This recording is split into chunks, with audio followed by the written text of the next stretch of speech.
It's time to talk about June's Journey, a hidden object mystery game with a captivating detective story. When you're playing, you solve a mind-teasing mystery of the roaring 1920s while you dive into June's captivating quest to uncover a scandalous family secret and solve her sister's murder. It's mystery, it's danger, and it's romance, and you never know where the next chapter's gonna take you. If that wasn't fun enough, you get to customize your very own luxurious island estate. Seriously, I cannot stop playing. I am already on the 3rd chapter, and I just started recently. Join me back in time in the glamorous 1920s. June needs your help, detective. Download June's Journey for free today on iOS and Android.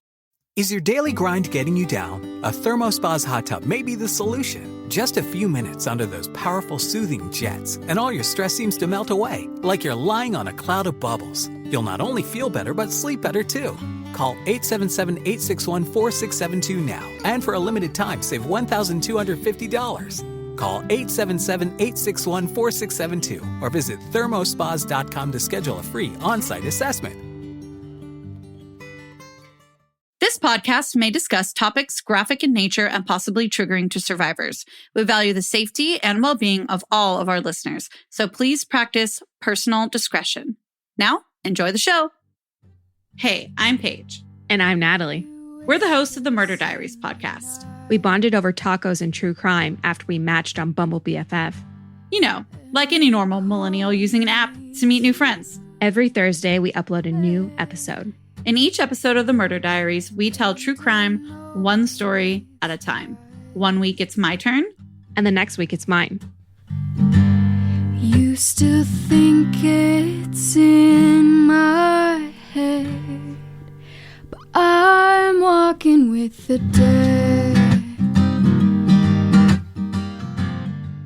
Hey, Murder Diaries listeners. We're excited to bring you 2 new episodes today. However, before we get started on this specific episode, we want to make it clear that all research for the episode was conducted and or collected by us here at the Murder Diaries. And it's independent of any parties involved in the trial regarding this case in any way whatsoever. We should state that, yes, we always do our own research, but with this case in particular, we just wanted to make it clear since it is still very sensitive as a trial is ongoing. It's been 20 years since Alissa Marie Turney disappeared. It was May 17th, 2001, when Alissa stopped by her boyfriend John's shop class to tell him that she was leaving school early and that she'd see him later that night at a party. But after that, Alissa's trail goes cold. And over the years, her case got even colder. That is until a new lead led investigators to a suspect closer to home than anyone could have imagined. Now, with an ongoing trial and a family inches from justice, we're still left wondering, what happened to Alissa Turney? All right, I'm taking you all the way back to April 3rd, 1984. That's when Alissa Turney was born to Barbara and Stephen Stram. Unfortunately, the couple's marriage ended 3 years later when Barbara met and married a man 10 years her senior named Michael Roy Turney. Now, Barbara and Michael's marriage sort of resulted in a modern-day Brady Bunch situation because they both entered the marriage with children from previous relationships. On the one hand, Michael had 3 older sons, Rhett, James, and Michael Turney Jr. And Barbara had 2 children, Alissa and Alissa's older brother named John from a different father. Not too long into this marriage, maybe about a year or so, Barbara and Michael welcomed a daughter named Sarah, and this further cemented the blending of the families and took the kid count all the way to 6. And making sure the family was blended seems to have been a critical part of Barbara and Michael's parenting strategy. Further underscoring this point, Michael and Barbara refused to allow the prefix step, as in stepsister, stepmother, stepfather, stepbrother, you get the picture, in their home, at least according to a 2020 interview that Michael Turney was a part of. In the 1990s, Alissa's mom, Barbara, was diagnosed with lung cancer, and shortly after, in 1993, she passed away. Alissa is only 9 years old when her mother passes away. And soon after, she's adopted by Michael, her stepfather, and raised by him along with her younger sister, Sarah. Imagine a vacation waiting outside your door when you get home. Discover a new way to escape the stress of everyday life. Picture soothing jets massaging your back, relieving all your aches and pains. Sleep soundly without medications or supplements. Call 1-877-861-4672 to get $1,250 in instant savings, including free delivery. Call 877-861-4672 now, or visit thermospas.com to schedule a free on-site assessment. Now, those older siblings we did mention earlier, because they're so much older, didn't spend much time at home. So primarily it was Alissa and Sarah.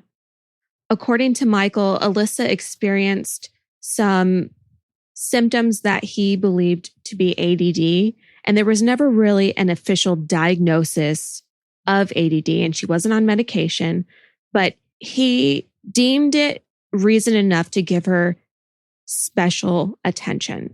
Something that also corroborates Michael's concerns of Alissa's struggles is that she had an IEP at school. An IEP is an individualized education plan that essentially afforded Alissa special accommodations to support her learning. That brings us to May 17th, 2001. Alyssa's on the cusp of adulthood.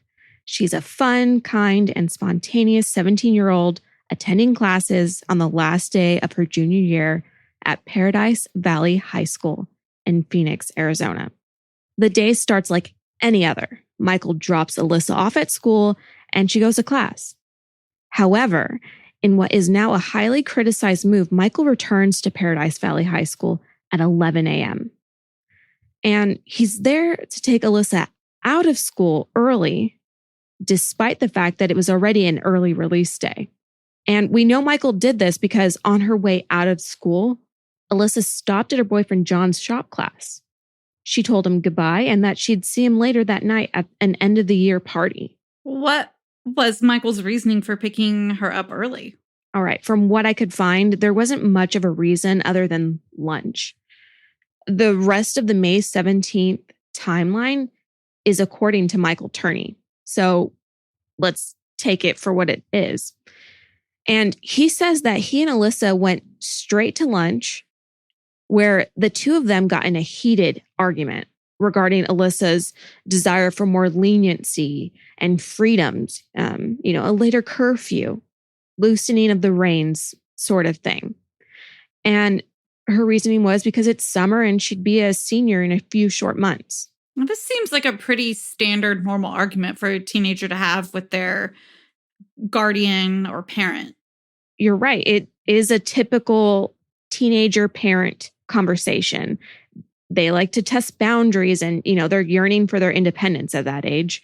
And they're always trying to stay out later than they probably should. Because now, as women in our 30s, we all know that nothing good happens after midnight. Yeah, that's literally a saying. And it's a saying because you learn it in your teenage years and your 20s that if you are somewhere at midnight and you leave, it better be to go home because nothing good is going to be happening after that. And it's so true, even speaking from my own experience. True. Yeah.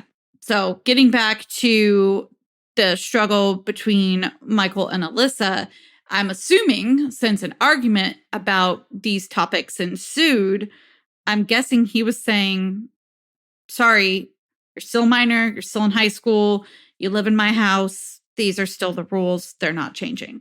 You're right. Michael Turney flat out refuses Alyssa's request. And there's actually a quote from an interview Michael Turney did a couple years ago. He tells the interview what exactly he told Alissa.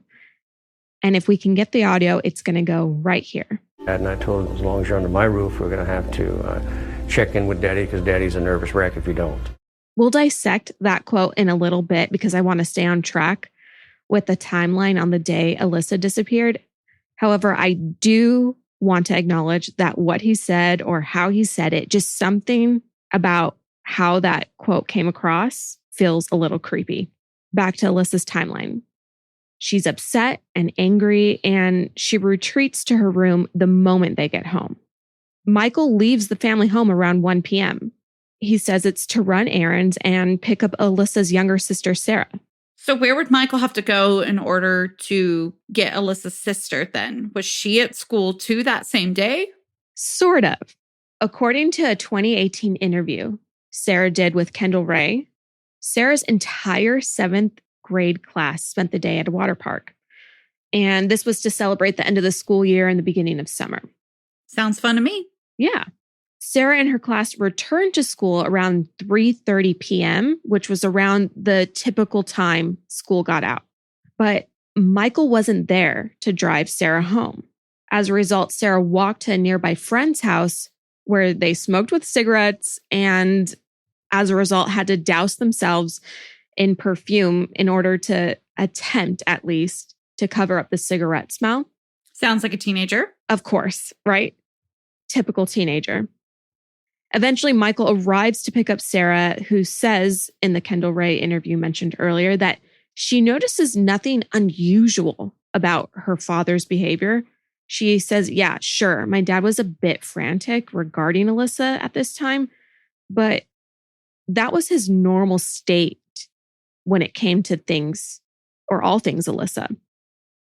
However, in hindsight, as they say, it's 2020, Sarah thinks back to that day and finds it odd that her dad didn't reprimand her or ground her for smoking cigarettes with her friends, because that was one of the only rules Sarah had, was not to smoke.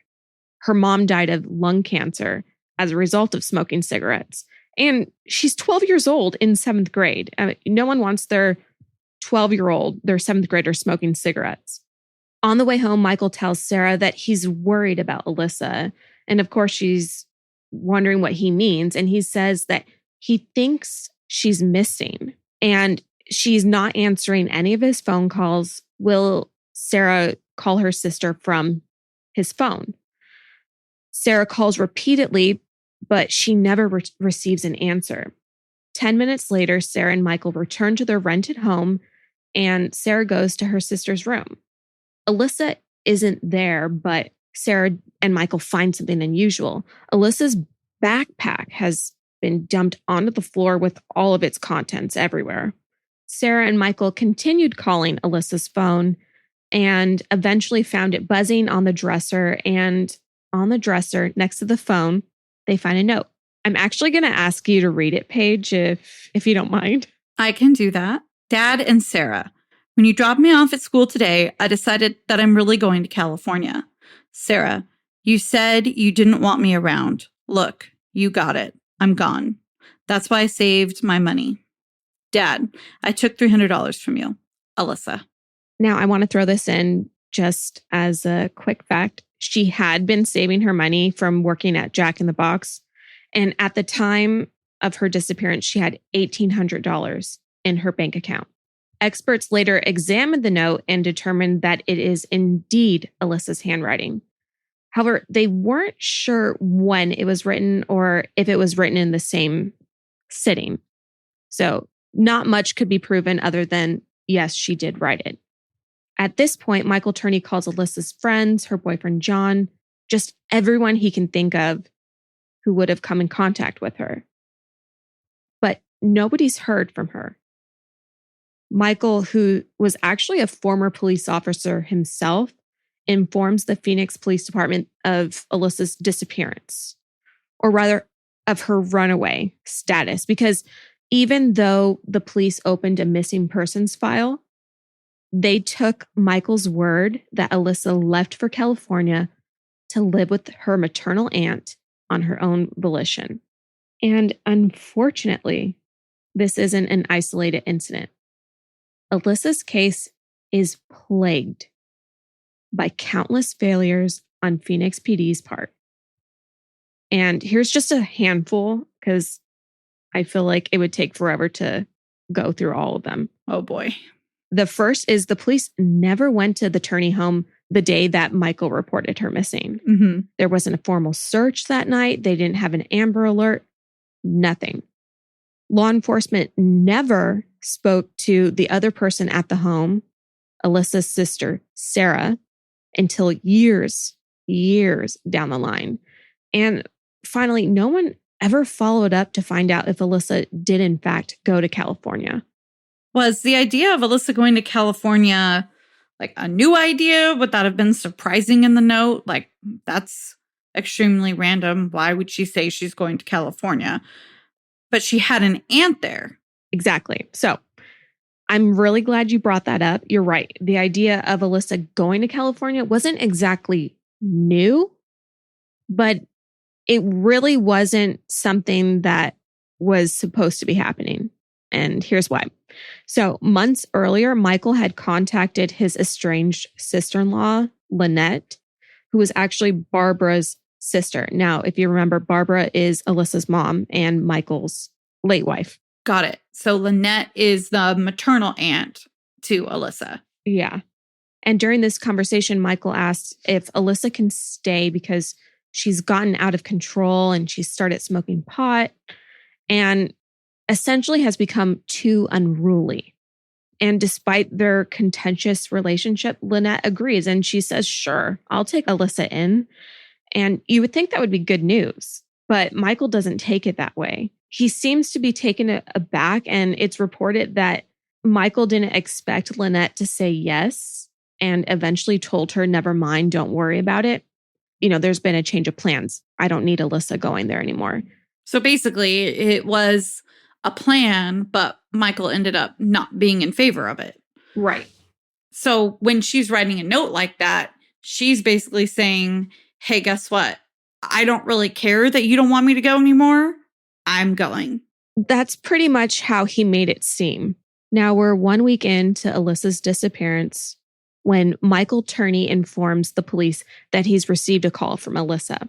According to Michael, Alissa informed her stepfather that she was in California and would not be returning.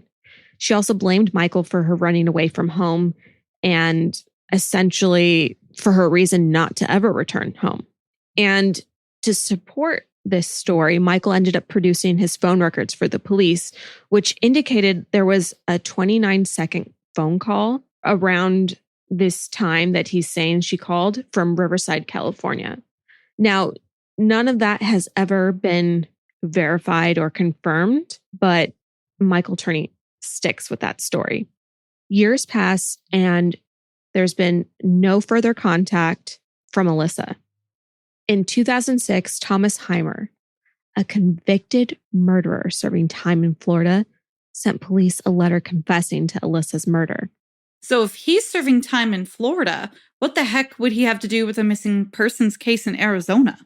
Police were wondering the same thing, and they eventually realized that the letter was a hoax. But during their investigation, they noticed that things weren't adding up in Michael Turney's story. There were several red flags in the years since her disappearance.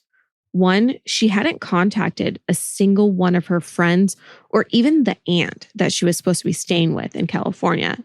Another example is the $1,800 she initially had in her bank was still there, untouched. Her social security number also had never been used, meaning she didn't get a job. She wasn't going to school anywhere. There was just no evidence of her popping up anywhere. The more they looked into Alyssa's case, the more they learned about the twisted home life she had endured. Alissa confided in a number of people about her abuse. Her boyfriend, multiple friends, even her fourth grade teacher who was dating Michael at the time. Now, we did later learn that her relationship with Michael ended after learning of the abuse, but not one person ever made a report. That's so frustrating. This blows my mind. In my regular 9-to-5, I am a mandated reporter, so I have reported things before. All you got to do is call, fill out the report, send it in. It's such an easy thing to do when you know the outcomes could, really outweigh the energy that was put in to do it. You could save someone's life. Exactly. In addition to Michael's surveillance cameras set up everywhere, inside and outside the family home, He had software set up to automatically record all telephone communications in and out of the home. On top of all this, he searched Alissa's belongings, and he would routinely sit outside of the Jack in the Box where she worked and videotape her.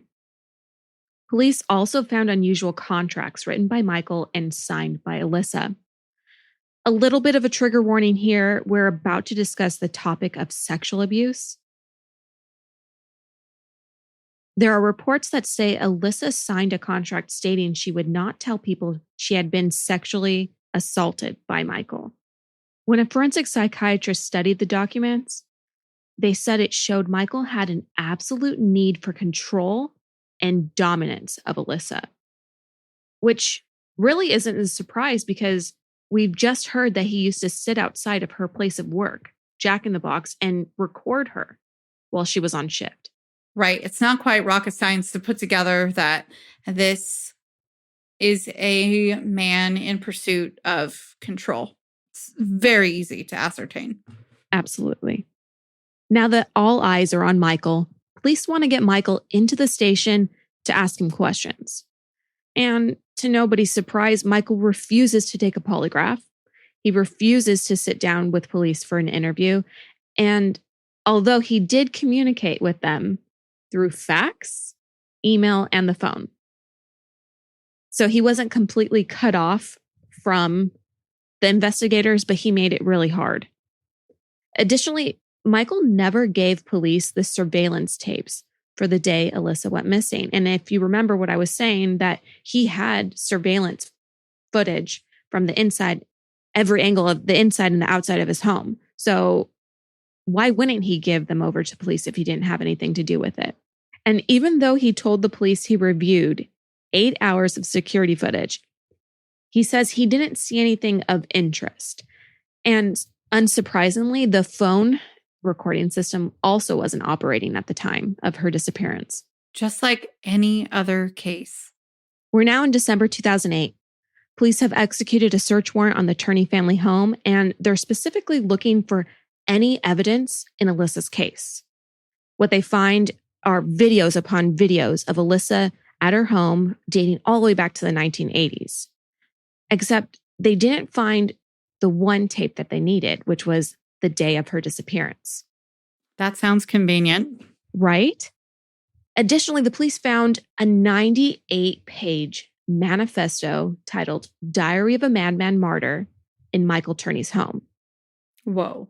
And in it, Michael accuses the International Brotherhood of Electrical Workers as being responsible for Alissa's abduction and murder. For backstory for our listeners, Michael Turney was actually part of the Brotherhood of Electrical Workers back in the 1980s. And unfortunately, he was let go after hurting himself on the job. And after that, they had a really contentious relationship. Michael Turney was known for taking anyone and everyone to court. And that's what he would do with these people. And so he really felt that they held a grudge against him, and they had sent, in his words, assassins to kidnap and murder Alissa as a punishment. He also claimed that they buried her in the California desert. Furthermore, Michael Turney wrote about his revenge to blow up the Union Hall and kill himself in the process. Now, if you remember, I said that this was December 2008. They actually found this manifesto on December 11th, and they truly believe that they stopped this from happening because in the manifesto, it was written that he would be blowing it up on December 15th. Holy crap. They found this manifesto just in time. They sure did. And they know he meant business because police found 19 high caliber assault rifles, 2 handmade silencers, a van filled with gasoline cans, and get this, 26 handmade explosive devices filled with gunpowder and roofing nails. It turned out to be the largest stockpile of explosives discovered in Phoenix Police Department history. That is something about this case that I had no idea about. I'm about to blow your mind again because I really want to emphasize the level of danger that police felt this man presented to him and the community that he lived in. To put the level of danger in perspective, 100 neighbors were evacuated from their homes as a safety precaution. Michael was immediately arrested, and I kid you not, he was prepared even then because he was carrying 2 handguns, a recording device, 7 magazines of ammunition, and a knife. Police immediately took him into custody on several weapons charges, and when confronted about the weapons and the bombs, Michael said that they weren't his. In fact, he went on air and conducted an interview where he told the media that the police were responsible for the bombs because they planted them there in an attempt to frame him for his stepdaughter's death and disappearance. 2 years later, in March 2010, Michael pled guilty to possessing 26 unregistered pipe bombs, which, by the way, I didn't know you could register a pipe bomb. That's what I was just thinking in my head. Whoa, you can register a pipe bomb? It seems unreal. The judge sentenced Michael to the maximum term, which came out to 10 years in federal prison. A forensic psychologist who Michael actually himself had hired testified at the hearing, and he said that Michael was dangerous and had a high likelihood of future violent behavior. So that backfired. Despite all of this, Michael was released from prison 3 years early in 2017. And upon his release, Alyssa's younger sister, Sarah, met with him at a Starbucks. Her purpose was to confront him about all the questions she had surrounding Alyssa's disappearance. And Michael told her that he would only provide honest answers on his deathbed, or if the state would agree to execute him within a week of his confession. Fortunately, Sarah went prepared and recorded the conversation. 3 years later, in August 2020, Michael was arrested and charged with second-degree murder in Alyssa's presumed death. Following her father's arrest, Sarah took to social media to announce the news. She wrote on Twitter, "I'm shaking and I'm crying. We did it, you guys. He's been arrested. Oh my God, thank you. Hashtag justice for Alissa. Never give up hope that you can get justice. It took almost 20 years, but we did it." Sarah is an absolute badass, and she inspires us in so many ways. You can hear her side of this story on her podcast, Voices for Justice, Season 1. And we actually get a chance to talk to her about Season 2 of Voices for Justice in a surprise bonus episode that we have for you. It is already released. Go check it out. We're going to leave it here today. Until our next episode, you know where to find us at the Murder Diaries Pod on Instagram, at the Murder Diaries Pod at gmail.com, and the Murder Diaries Podcast.com. Merch coming soon. Yeah, April 5th. Mark your calendars. Now, you know what I'm going to say, but I'm going to say it anyway. If you haven't already, go rate and review us on Apple iTunes or wherever you listen. It helps us keep the good content flowing. And until then, better safe than dead. Bye. Seeking the truth never gets old. Introducing June's Journey, the free-to-play mobile game that will immerse you in a thrilling murder mystery. Join June Parker as she uncovers hidden objects and clues to solve her sister's death in a beautifully illustrated world set in the Roaring '20s. With new chapters added every week, the excitement never ends. Download June's Journey now on your Android or iOS device, or play on PC through Facebook Games.